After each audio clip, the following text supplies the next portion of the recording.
Hey guys, welcome back to my YouTube channel. ଆଜି ମୁଁ ଯେଉଁ ସେକେଣ୍ଡ ମକ୍ ଟେଷ୍ଟ ଦେଇଥିଲି OSCC CGL ପ୍ରିଲିମ୍ସ ପାଇଁ ତାର ଆନାଲିସିସ୍ କରିବାକୁ ଯାଉଛି। ଫାଷ୍ଟ ମକ୍ ଟେଷ୍ଟର ଭିଡ଼ିଓ ମୁଁ ଅପଲୋଡ଼ କରିଥିଲି, ସେଥିରେ ମୁଁ 102 ମାର୍କ ରଖିଥିଲି ଆଉଟ୍ ଅଫ୍ 150, ଯେଉଁଟାକି ଭଲ ସ୍କୋର ଥିଲା। ହେଲେ ସେକେଣ୍ଡ ମକ୍ ଟେଷ୍ଟରେ ମାର୍କ ବହୁତ ହି କମିଯାଇଛି, 82.25 ଅଛି ଆଉଟ୍ ଅଫ୍ 150, ଯାହାର ରିଜିନ୍ ମଧ୍ୟ ମୁଁ ଆପଣଙ୍କୁ ଲାଷ୍ଟକୁ ଜଣେଇବି ଯେ କାହିଁକି ଏତେ ମାର୍କ କମିଗଲା, ଲାଇକ୍ 20 ମାର୍କର ଡିଫରେନ୍ସ ଆସିଗଲା ଫାଷ୍ଟ ମକ୍ ଟେଷ୍ଟ ଠାରୁ। ତ ଏଥିରେ ମୋର ର୍ୟାଙ୍କ ରହିଛି 716 ଆଉଟ୍ ଅଫ୍ ଆରାଉଣ୍ଡ 3500 ଜଣ ଆରାଉଣ୍ଡ ଦେଇଥିଲେ, ଯେଉଁଥିରେ କି ମୋର ର୍ୟାଙ୍କ 716 ଅଛି। ତ ଏଥିରେ କଟ୍ ଅଫ୍ ଦେଖାଉଛି ଯେ ଆରାଉଣ୍ଡ 105ରୁ 110 ଗୋଟେ ଭଲ ସ୍କୋର ରହିଥାନ୍ତା, ଏବଂ ବେଷ୍ଟ ସ୍କୋରଟି ରହିଛି 137.75। ମୋର ପରସେଣ୍ଟାଇଲ୍ ରହିଛି 79, ଯେଉଁଟାକି ବହୁତ କମ୍। ଆରାଉଣ୍ଡ 90 ପରସେଣ୍ଟାଇଲ୍ ଟାର୍ଗେଟ୍ ଆମକୁ କରିବା ଦରକାର। ଆକୁରେସି 88.55 ଅଛି, ଯେଉଁଟାକି ଠିକ୍ ଠାକ୍ ଅଛି। କ୍ୱେଶ୍ଚନ୍ସ ମୁଁ ଆଟେଣ୍ଡ କରିଥିଲି 96ଟା 150ଟାରୁ, ଯେଉଁଟାରେ କି ମୋର 85ଟା ଠିକ୍ ଅଛି ଏବଂ 11ଟା ଭୁଲ। 54ଟା କ୍ୱେଶ୍ଚନ୍ ମୁଁ ଆଟେଣ୍ଡ କରିପାରିନଥିଲି, ଯେଉଁଟାକି ମେଜର ଡ୍ରବ୍ୟାକ୍ ଥିଲା, ଯେଉଁଥିପାଇଁ ମୋ ନମ୍ବର କମିଗଲା। ଆଟଲିଷ୍ଟ 54ଟାରୁ ଯଦି ମୁଁ 20ଟା ଅଧିକ ଆଟେଣ୍ଡ କରିପାରିଥାନ୍ତି ତ ସ୍କୋର 90-95 ଉପରେ ହିଁ ଆସିଥାନ୍ତା। ଏବଂ ଏଥିରେ ମୋର ଟୋଟାଲ୍ ଯଦି ଆପଣ ଦେଖିବେ ସ୍କୋରର ଆନାଲିସିସ୍, ତ ଆରିଥମେଟିକ୍ରେ ଥିଲା 19.5 ଆଉଟ୍ ଅଫ୍ 25, ଯେଉଁଟାକି ଆଉ ଟିକେ ଇମ୍ପ୍ରୁଭ୍ କରିହେବ। ଡାଟା ଇଣ୍ଟରପ୍ରିଟେସନ୍ 16.8 ଥିଲା ଆଉଟ୍ ଅଫ୍ 25, ଏଇଥିରେ ଟିକେ ନମ୍ବର କମିଯାଇଥିଲା। ଡିଫିକଲ୍ଟ ଥିଲା ସେକେଣ୍ଡ ମକ୍ ଟେଷ୍ଟର ଡାଟା ଇଣ୍ଟରପ୍ରିଟେସନ୍ଟା। ଫାଷ୍ଟର ମକ୍ ଟେଷ୍ଟରେ ବହୁତ ଇଜି ଥିଲା, ହେଲେ ସେକେଣ୍ଡରେ ଡିଫିକଲ୍ଟ ଥିଲା। ଲଜିକାଲ୍ ରିଜନିଂ 21 ଆରାଉଣ୍ଡ ଠିକ୍ ଅଛି।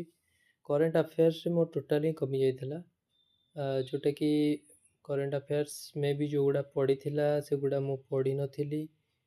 ମୁଁ ଜାଣିପାରିଲି ନାହିଁ ସେଗୁଡ଼ା କେଉଁଠୁ ଆକ୍ଚୁଆଲି ଆସିଛି, ଲାଇକ୍ 6 ମନ୍ଥ ଭିତରୁ ଜାନୁଆରୀ ଫେବୃଆରୀ ମନ୍ଥର ମଧ୍ୟ 2025 ଜାନୁଆରୀ ଫେବୃଆରୀ କ୍ୱେଶ୍ଚନ୍ ପକାଇ ଦେଇଛି କି, ତ ସେଥିପାଇଁ ସେଥିରେ ଟୋଟାଲି କମିଯାଇଥିଲା ନମ୍ବର।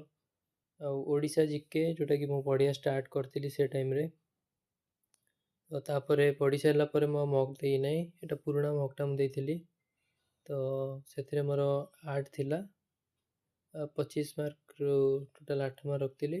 ଆଉ କମ୍ପ୍ୟୁଟର ଆୱାରନେସ୍ 15 ମାର୍କ, ଯେଉଁଟାକି ଠିକ୍ ଠାକ୍ ଅଛି। ଡିପେଣ୍ଡ କରେ କ୍ୱେଶ୍ଚନ୍ ଲେଭେଲ୍ ୱାଇଜ୍, ଟିକେ ଡିଫିକଲ୍ଟ ଥିଲା। ତ ଆରିଥମେଟିକ୍ରେ ମୁଁ ଆଟେଣ୍ଡ କରିଥିଲି 22ଟା, ମୋର 20ଟା ଠିକ୍, 2ଟା ଭୁଲ ଅଛି, ଯେଉଁଟାକି ଠିକ୍ ଠାକ୍ ସ୍କୋର୍ ଅଛି।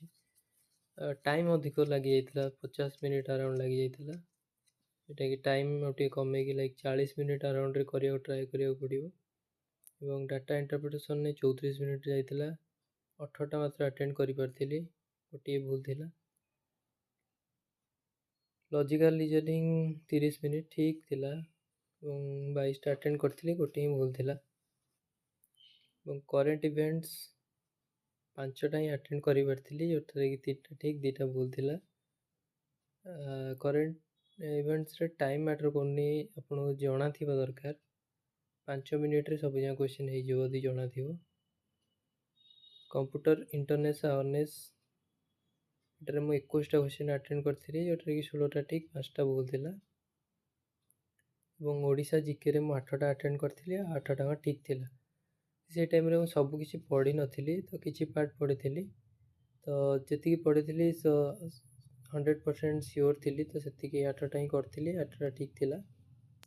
ତ ଏବେ ନୂଆ ମକ୍ ଟେଷ୍ଟ ଦେଲେ ମୁଁ ଆପଣମାନଙ୍କୁ ଅପଡ଼େଟ୍ ଜଣେଇବି। ଏବଂ ଆଉ ଗୋଟେ ମକ୍ ମଧ୍ୟ ମୁଁ ଦେଇଛି, ଏଇ ଟାଇମ୍ରେ ଦେଇଥିଲି ଆରି ସାଙ୍ଗରେ, ସେଥିରେ ମଧ୍ୟ କେତେ ଅଛି ଜଣେଇବି। ଆଉ ଏବେ ନୂଆ ମକ୍ ଦେଲେ ତା'ର ସ୍କୋର୍ ମଧ୍ୟ ଆପଣଙ୍କ ସହିତ ସେୟାର କରିବି। ଆପଣ ମଧ୍ୟ ମକ୍ ଟେଷ୍ଟ ଦେଇପାରିବେ, ଏଟା ଟେକ୍ସଟ ବୁକ୍ରେ ଆଭେଲେବଲ୍ ରହୁଛି। କିଛି ମକ୍ ଟେଷ୍ଟ ଫ୍ରିରେ ରହୁଛି, ଆଉ କିଛି ପେଡ଼୍ ରହୁଛି। ତ ପେଡ଼୍ଟାକୁ ଆପଣ ମଧ୍ୟ ଦେଇପାରିବେ, ବହୁତ ସାରା ମକ୍ ମିଳିବ ଆପଣଙ୍କୁ, 20-25ଟାର ସଲ୍ୟୁସନ୍ ମଧ୍ୟ ରହୁଛି ଏଥିରେ।